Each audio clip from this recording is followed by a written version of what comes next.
আমি ওর উপর হলো না। তুমি যদি ওই লোকটির প্রেস্টিজ বানচাল করে দিতে তাহলে। ছেলে সত্যি ছেলে গদাধর বাবুর বউকে আমার দেখতে বড্ড ইচ্ছে করছে। এই পরের বউকে তুমি দেখবে কেন? হ্যাঁ, আর আমার কি রাগ হবে না? তুমি শুধু তোমার বউকে দেখবে। লক্ষ্মীটি বুঝেছ?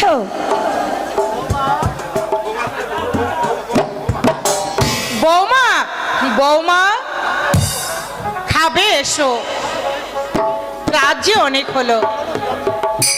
চলুন যাচ্ছি। এই তুমি বই পড়ো, আমি খেয়ে আসছি, কেমন? তুমি আর রাত করো না বাবা,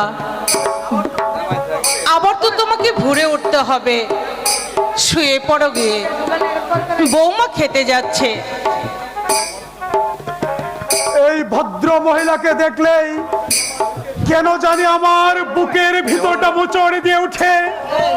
মনে হয় সে যেন আমার কতদিনের চেনা, কিন্তু এর আগে ওনাকে কোথাও দেখেছি বলে আমার মনে পড়ছে না।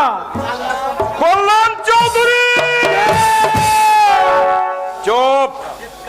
চিৎকার করলে মুখটার জন্মের মতো বন্ধ করে দেবো। মানুষ খুন করে আমি ঘৃণা করি, নইলে এতক্ষণ তোমার জানোয়ার দাওটা মাটিতে লুটিয়ে। কি বলতে চাও তুমি? কি চাই আমি নিজেই জানি না। আমার এক সহকর্মীকে তুমি পশুর মতো নির্মমভাবে গুলি করে হত্যা করেছ। ওয়াগন বেকার বুঝি মানুষ নয়, তাদের প্রাণ বুঝি প্রাণ নয়, তাদের জীবনে বুঝি কোনো মূল্য নেই।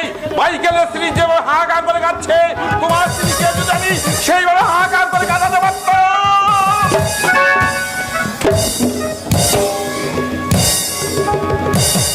তুমি ভেবেছ পিস্তল ফেলে দিয়ে তুমি বেঁচে যাবে? না, তুমি বাঁচতে পারবে না। দীপক, দীপক, দীপক, ছেড়ে দে বাবা, ছেড়ে দে। ঝন্টুকে তুই মারিস নে বাবা, ছেড়ে দে। ঝন্টু? হ্যাঁ ঝন্টু। ছোট্ট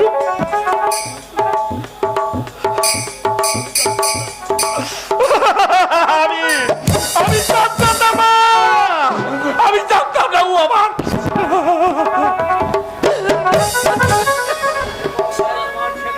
দীপক রায় তোমার ছেলে? হ্যাঁ? চুপ করে থাকলে চলবে না, বলো বলো, উত্তর দাও। হ্যাঁ বাবা। কি উদ্দেশ্য নিয়ে তুমি আমার বাড়িতে চাকরি নিয়েছ? উদ্দেশ্য? পুলিশ কবে কোথায় রেড করবে সেই সমস্ত সংবাদ তুমি দীপক রায়কে দেওয়ার জন্য ছদ্মবেশে তুমি আমার বাড়িতে চাকরি নিয়েছ। অস্বীকার করতে পারবে তুমি? না বাবা না। এখনো তুমি অভিনয় করছো, তোমার অভিনয় আমি ভুলবো না। এই মুহূর্তে তুমি আমার বাড়ি থেকে চলে যাও, নইলে আমি তোমাকে পুলিশে হ্যান্ড ওভার করতে বাধ্য হব।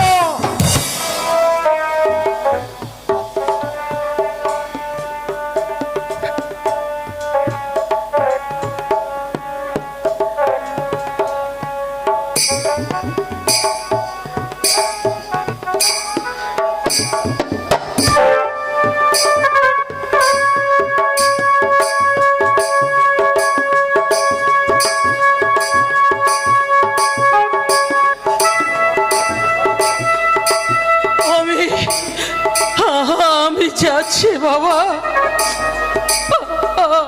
আমি চলে যাচ্ছি। তবে তবে তুমি যা ভেবেছ আমি তো নই বাবা। আমি ভগবানের নামে শপথ করে বলছি, আমি বিশ্বাসঘাতকিনী নই বাবা, আমি বিশ্বাসঘাতকিনী নই।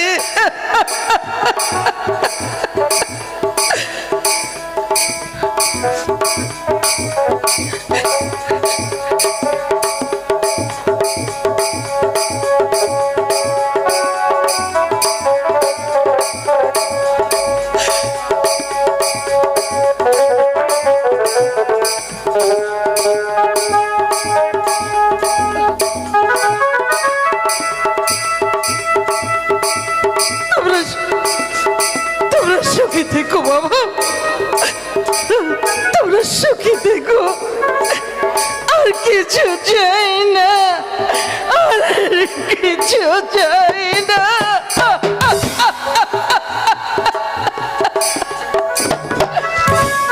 মানুষকে বিশ্বাস করে আমি ভুল করেছি। ভেবেছিলাম গরিব মানুষ, সেই জন্যই বোধহয় সব সময় আমার উপর তীক্ষ্ণ দৃষ্টি রাখতো। পুলিশে দিলেই ভালো হতো। তা হতো বই কি, হতভাগা। তুই শুনে আশ্চর্য হবি অবৈদা, আমাদের আদুনি ভদ্র মহিলা ওয়াগন বেগার দীপক রায়ের মা। শুধু দীপক রায়ের মা নয়, পুলিশ সুপার কল্যাণ চৌধুরীর মা। অভয়দা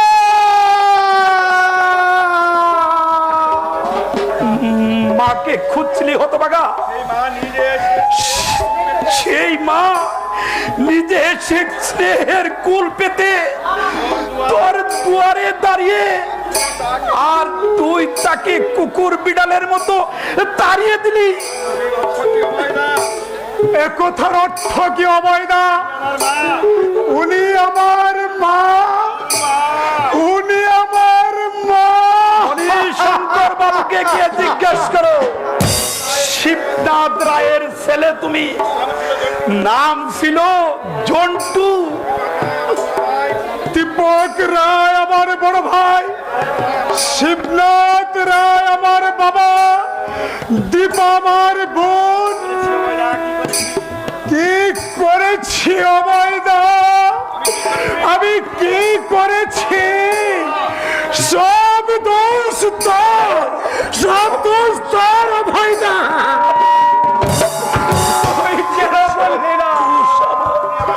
ওরে আমার মা,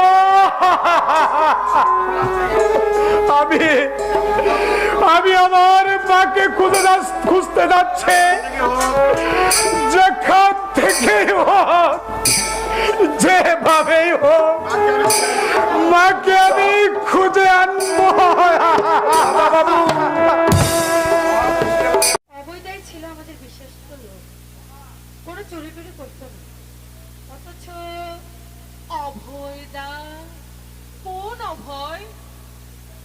সে আমার পুরনো চাকর, বাবুকে নাকি কোলে পিঠে করে মানুষ করেছে। আমার শ্বশুর আর আমার বাবা দুজনে যুক্তি করে অবৈদাকে বাড়ি থেকে তাড়িয়ে দিয়েছে।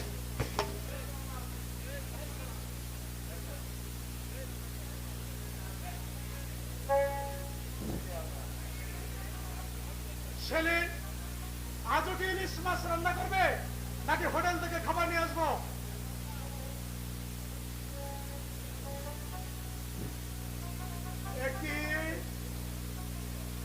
আপনি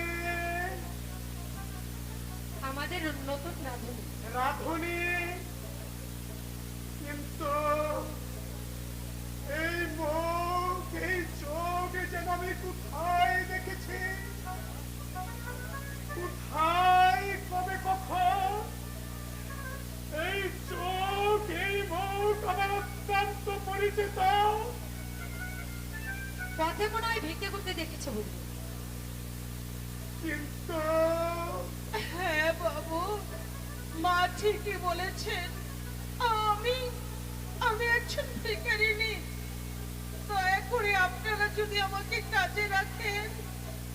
রাখেন কি? লোক না রাখলে আমরা কি উপোস করে বলবো নাকি? তুমি ভিতরে যাও, আমি আসছি। আপনি যান।